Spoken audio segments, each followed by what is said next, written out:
Hello Targar friends. Hey everybody, it's Jason Blaha here, and once again it's time for another Orc Mode workout, and today was max effort upper body day. But a quick reminder for those of you who watch these videos, please click like down below. It would be greatly appreciated, and reach down and click like on my other videos for the day. Minor adjustments in the training today. Hit a relatively easy training max today with heavy chains, so 64 pounds of chains. And when I say the 64 in this case, that they're pretty much all off the ground. That lead chain that's still on the ground, I'm not even counting. So the whole point here with some of this, I've gone through the whole shoulder rehab, and I've noticed that certain things, like if my triceps get weaker, my pressing regresses, and I'm at a point where I just need to build more muscle. So what I'm doing, to explain again, I'm going to rotate through a lot of relatively close type of maxes. I'm probably going to stick with mostly closed grip and bands and chains, because my lockout strength tends to be my limit on benching in general, and this lets me judge very close to where I'm at. Okay, and it also lets me use heavier weights on the maxes while being easy on my shoulders. Okay, because again, I've gone through all the shoulder rehab. My shoulder's actually doing really good today, even after doing the snatch grip stuff. So I think we've got that pretty well on point. It was hurting a little bit yesterday after doing the squatting with the other bar. I did notice a little inflammation. But I'm actually feeling pretty good today. So I think what I'm going to do, in keeping with that theme, because even benching in general, even close grip, can be sometimes a little fatiguing on my shoulder joints. I think even kind of taking the middle ground, like what Justin was saying, and still sticking with my volume approach. And again, he comments in here, I like the guy. He's a bit of an asshole, but I like him anyways, because I'm an asshole as a coach. That what I'm going to do, I think I'll cut the close grip down to 3 sets. I needed at least a week or so of doing 5 sets of 10, because I have done so much low rep work for a while. I need to get back into just straight building large amounts of muscle mass. I've got to get my pecs and triceps and everything, upper back, everything, just got to get bigger. Have to get it bigger, guys. And so I did the 5 sets, and I decided today to go down to 3 and then push to pretty much 10 rep maxes and rebuild my close grip rep work back up. I put 5 more pounds on, not a big jump, only 230.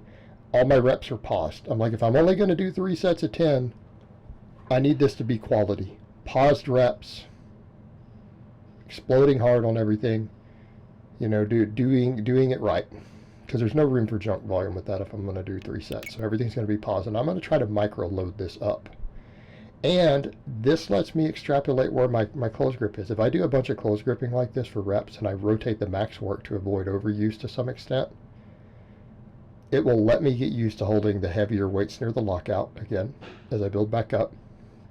And those training maxes are not true maxes, by the way, guys. I don't want people to say, oh, that's all you can press. No, it's training maxes for now. I don't want to miss lifts. It's demoralizing right now, and it seems to inflame my shoulder when I miss benching.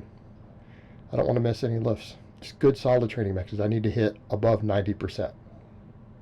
And I think those are above 90. They're above 90% of my max. And that's the idea. And then I'm going to do all the very high volume, because as I've said, I need to build all my tendons up. I need to build the muscle up.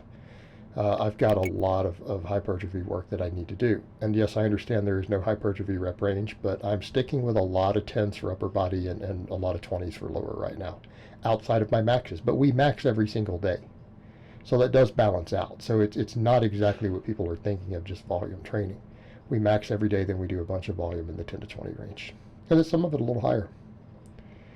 But these felt good. These were challenging. I felt like the last rep on the 3rd set, I would have failed had I gone for an 11th rep. It was grindy, and they were each grindy at the end, so I picked a weight just about right of how much I thought I could increase. And I got it pretty bang on. But I got with 5 pounds less 5 by 10 last workout. So I think what I'm going to try to do is see if I can just micro load these up. Add a fractional plate. See if I can add 2.5 pounds. And if I have to, I'll add 1 pound increments with my smaller stuff. See if I can just work it up. I need to get up to at least 250 for 3 sets of 10 on that. Or preferably higher, obviously. In a perfect world, we'll get up to 315.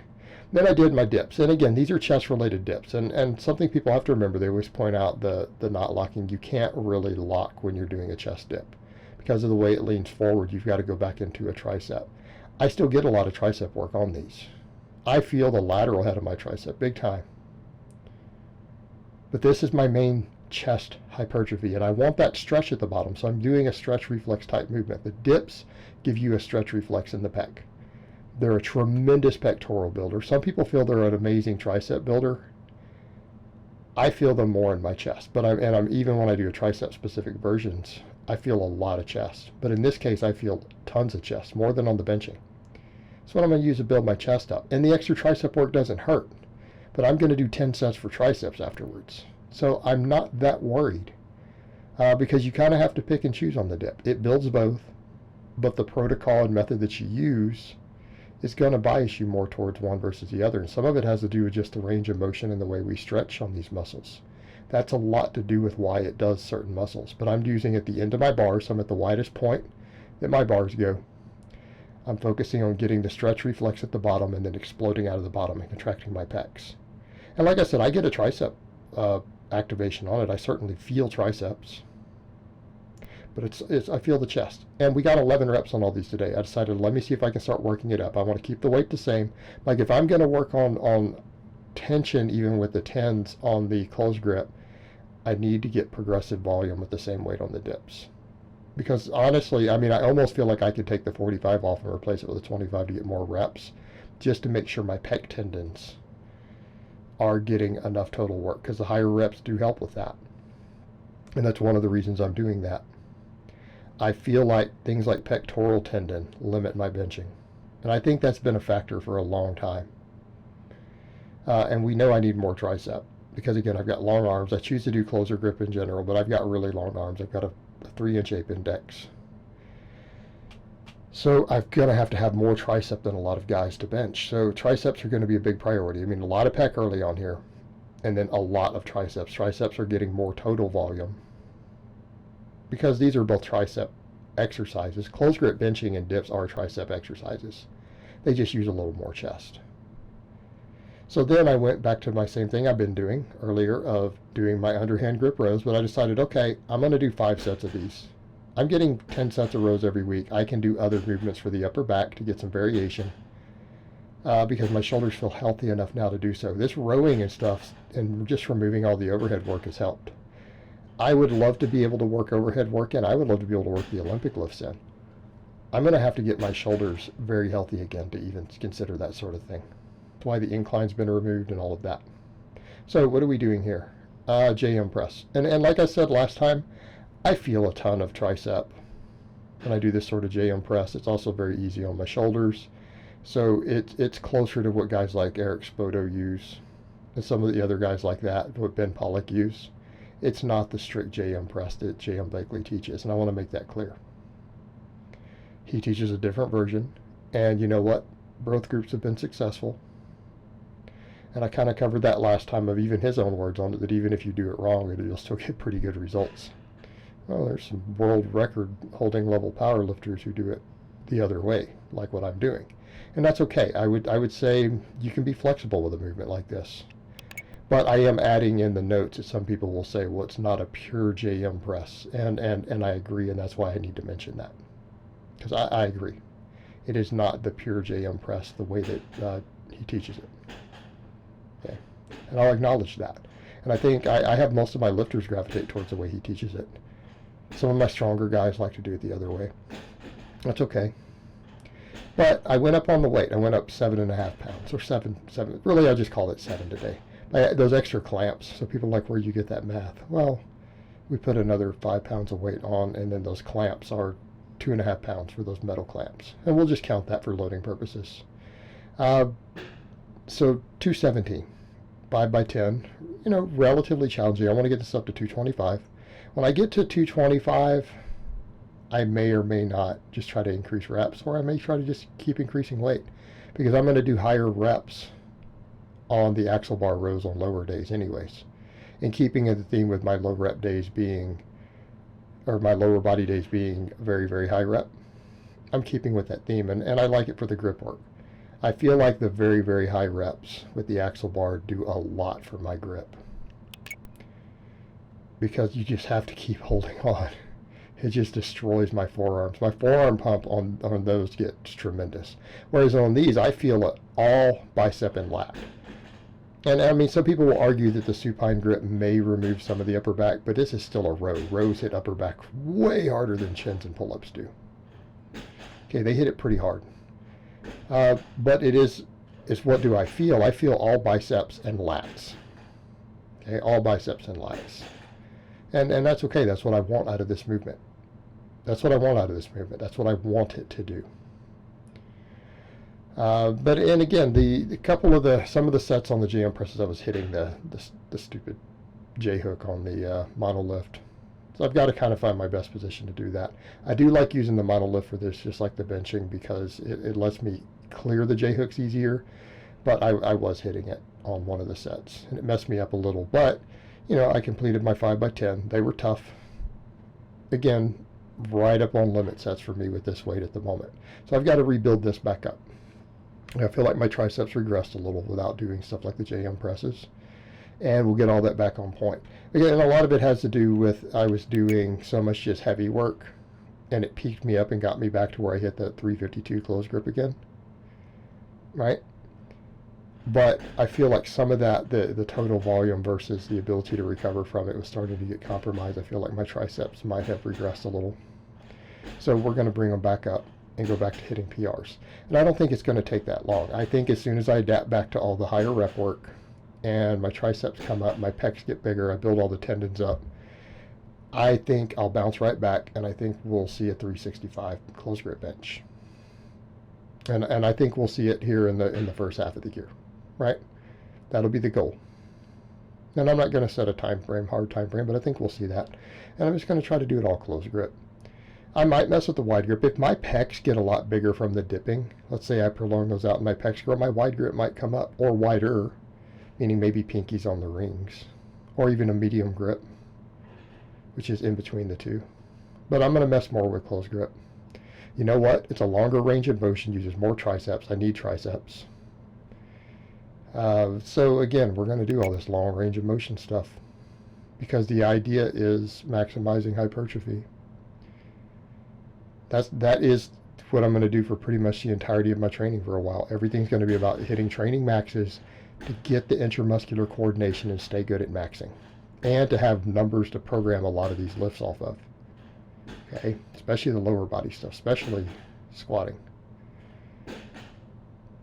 But everything else is going to be geared towards maximizing body composition, maximizing muscle mass, maximizing connective tissue. Okay, and that's what I have to do at this point in the game. And I'll always, if necessary to make weight classes, I'll always try. I can trim body fat down in order to make weights if necessary. But the more muscle I have and the more work capacity I have, the easier it is to do that, isn't it? So it's what everything is going to be from now. And so get used to it. Some of this will get boring, guys. You're going to see a lot of rep work. You're going to see a lot of accessory work. But I should be continuing to thicken up. We should see some changes, I think, especially up top. I think you're going to see me get thicker and wider up top, especially now that I can do these again. I went very light. The first set, this looks terrible because I used the other straps. I wanted to see if I could get them to work. I can't get them to work well. So this first set looks a little rough. And then I went to the figure eights, and I was able to get wider and wider. And on definitely the very last set, my index finger is on the snatch grip rings. So it's a true snatch grip. This one's not even a true snatch grip yet. And it's kind of slipping a little with these straps when you start repping out this sort of lift. But I hate that sort of strap. Other than for deadlifting. For singles, they're fine. But, or even I guess 10s on deadlifts. And then we did the band press downs to failure. So what's going on with these? Why am I doing them fast? We're trying to get an overspeed eccentric. And I've covered that before. I mean, I've talked about that in the past. And actually, surprisingly, I had someone kind of come in and say, in one of my comments the other day, they're like, "You're imitating Alpha Destiny." I'm like, no, I'm not. I've known about this since before he did, probably. He did invent this. Now, is he right for using it? Yes. So I'm not going to knock the guy for using it, right? If something is a successful tool that we know about and someone else uses it, we don't bash them for using it. We say, hey, it's a good idea. It's smart that he's using it. But it's not his, and I'm certainly not imitating him. So people are funny about this stuff. But the band press downs are done to get an overspeed eccentric and to use that to get a stretch reflex. So I'm doing everything very, very fast, and I'm trying to hit at least 50 reps and taking them to failure, but it's hopefully just to get 50 reps. And I think one of the sets I might have fallen short, but then I think the last one I got at least 60. I lose count. I'm just trying to just get there till my arms won't move. So again, the interesting thing is that doing it after all the pulling, because you get that bicep pump, it gives you an interesting pump because you're supersetting triceps right behind a movement that uses biceps. Okay. And again, the idea here is that we're building the lockout strength because I'm having to explode against the bands all the way till it pretty well locks for me.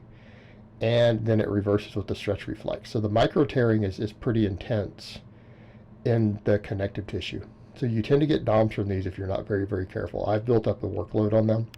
And yeah, I'm using a very, very light band. I can do sets of 30 with the next band up easily. But that lighter band, it's what I'm doing because, again, I'm trying to build tendons. And it's my one very, very, very high rep movement. And I feel like my triceps, if I'm going to take a muscle and really hit it like that, I think triceps would be one of the best ones for me. I need tricep work capacity for all the pressing I'm doing. I need more tricep size. And even if it ended up being low quality growth, which is subject to a lot of debate, maybe too much sarcoplasmic growth, thicker triceps are still thicker triceps. But we're doing all the other heavy tricep work anyway, so we're going to get that growth. But again, thicker triceps, and I need the tendons, I need the connective tissue. I need to keep those elbows healthy, especially if I'm going to try to ramp those JM presses up and get real heavy. Everything I can do to keep my elbow tendons healthy ahead of time will make that much smoother and easier.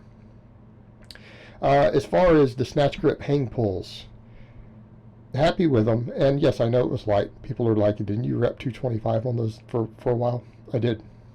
I haven't done these in a while, and I needed to see how they feel on my shoulder. They felt good on my shoulder today. It feels pretty good right now. There's still a tinge of inflammation from the squatting, I think. And I only feel it when I move my shoulder up a certain way, but I didn't feel anything on these, and they certainly didn't hurt afterwards. I'm not hurting right now. So that's a positive thing. So I'm going to slowly bring this weight back up. And that's the beauty of it. So yes, it's less than I've done before, but it's a detrained movement pattern. Muscle memory will kick in real quick. We'll start seeing some shoulder growth. And really, one of my really advanced guys does these. And he noticed for me, and it's funny because I don't really feel much bicep on it like I do the rows. He's like, I get such a tremendous bicep pump when I do them. But this is also a guy who has like 18 and a half inch arms while weighing 190 or 195. And he's a hell of a bencher. He just hit a 340 floor press this week. But he mentioned that he gets a bicep pump. But he has big arms. He uses his arms on everything. Like, I don't even do much tricep work for him because we've put 40 pounds on his bench just by getting his pecs up. So floor pressing, dips and stuff like that. Because his pecs were underdeveloped. He's got big arms. But he feels tremendous amounts of bicep on these. And he's noticed he gets trap DOMs also. He's like, I get trap DOMs every time I do these. And, and that's okay. Nothing wrong with that. Probably a good thing in his case because we need a little more trap and upper back and stuff for his deadlifting. But this is multi-purpose for me. This will build my entire shoulder structure. Because some people have said, hey, lately it looks like maybe your side delts and stuff are going to get a little neglected with what you're doing. I'm like, yeah, but I couldn't train them until my shoulders are healed up. But this movement feels good on them. It's going to let me get the extra side delt work I need, the extra upper trap work I need, and it actually hits the lats and everything too. So people do need to be aware that these sort of hang pulls and stuff, they do work your lats. They don't work your lats quite as well as a pull-up or a row maybe, but they do work them. But they destroy your entire shoulder girdle.